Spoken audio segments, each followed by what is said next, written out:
Now that we're making our way through how our layout and things like that will look like, This video is brought to you by EpiPie's Academy.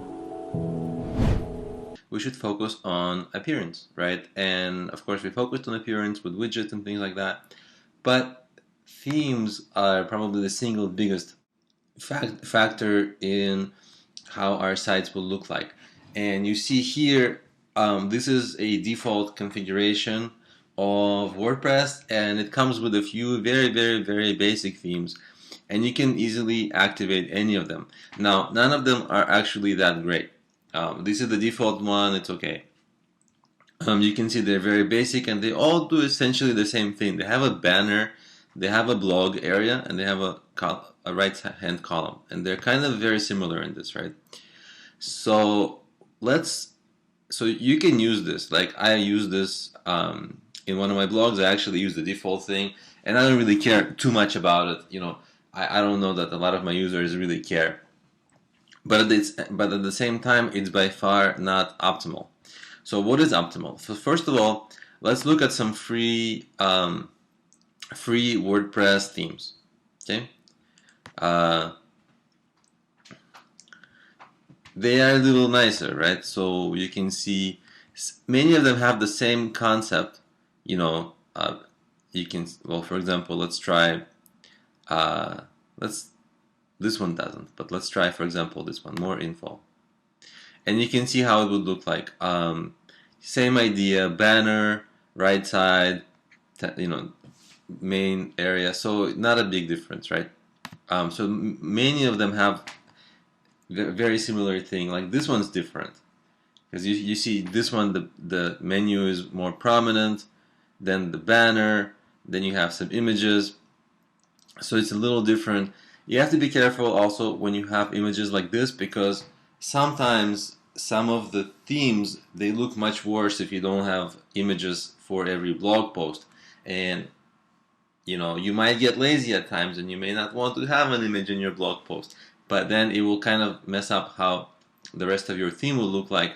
And so some themes kind of force you into almost, it's not a requirement, but almost a requirement to have a theme, to have an image, because otherwise your post won't look as good, your blog completely, right? So imagine if this had a picture, but this had no picture, so it would just look a little bit unbalanced. So for that reason, that's something to kind of keep in mind. So these are the free, this is like a nice free theme. You would end up putting your own sort of like banner in there, and this is a scrollable thing. You can see that you can not have just one image, but have this kind of, it's a slider. So you can click, you would be able to click that and have that be a slider. So there's a little bit more going on here, and at the same time, still, it's not, it's not like tremendous improvement. You do get really awesome themes if you pay, because and paid themes, they're not terribly expensive. So for example, there's this themeforest.net. It's a pretty popular site, and I kind of went and researched. See, it's only $58. This theme, very affordable. Not gonna just kill you, right? I mean, you want to prefer free, but at the same time, $58 is okay. So what happens here is, this is an e-commerce site, right? So if you want e-commerce, you don't want just a blog. You want something extra. And when I click this live preview, I got this, right? And now this is a cool site. Look at this. You have categories of products, and look how cool it is. Like, you can mouse over, and like you have all these different things, the pop-ups, and you can, I don't know what happens here if I click that. Yeah, product pages. So there's a lot more that goes into, and the things slide in and out, and you have so many categories. It's pretty amazing, actually. So if you're gonna do commerce, if this is like a full-fledged store, then this is like a pretty amazing and pretty nice looking, um, e-commerce website, right? Whatever, this will be not so easy to configure because there's a lot of bells and whistles here, but at the same time, you'll get a very professional looking site, and once you do configure it, you're ready to start selling. Like, you have a store, and it's pretty good. It's good to have a store. So that's the range of themes. First, I would consider whether the default one is okay for you. Most people don't go with the default one. If no, take a look at any of the free ones. If they kind of feel nice to you, or feel like they might be a good, they might be sufficient for your blog. Like this is let's say business one. So let's see preview. Let's see. Let's just see how this stuff looks. It's clean.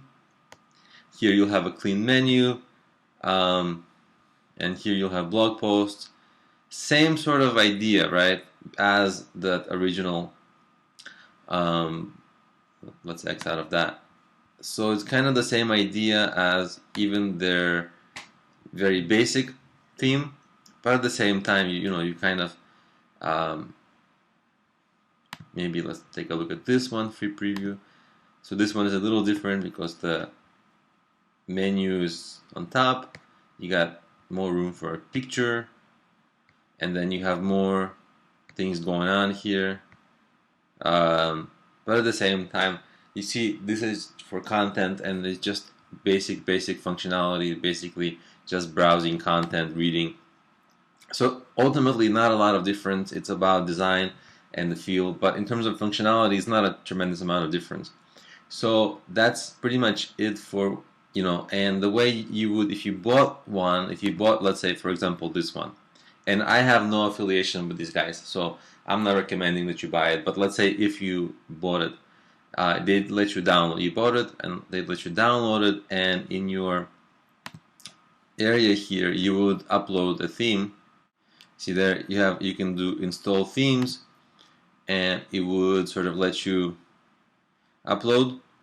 You can upload it, you can do it from the web, and you can kind of just install it and then activate it, and then you're ready to go. Then the picture here, this picture that you will get, sorry, it's actually here.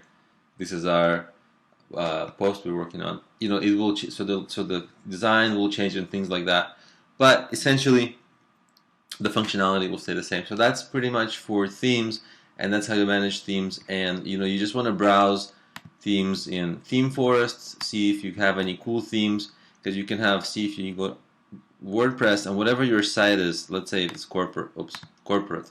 Did I click corporate? Let's click corporate.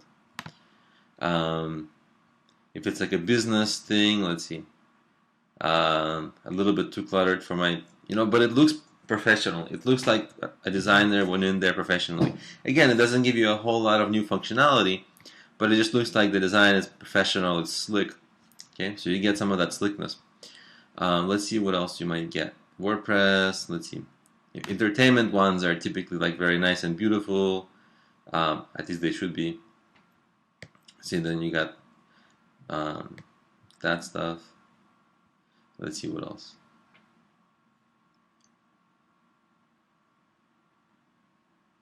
Let's see, maybe for mobile apps, let's see. Nothing too exciting that I'm seeing so far. Creative, maybe. Something interesting. Again, you're going to have to, yeah, this is kind of cool, but again, same thing. You're going to have to, there's a menu, there's, customizable images you have to do. Let's take a look at how this would look like. Live preview.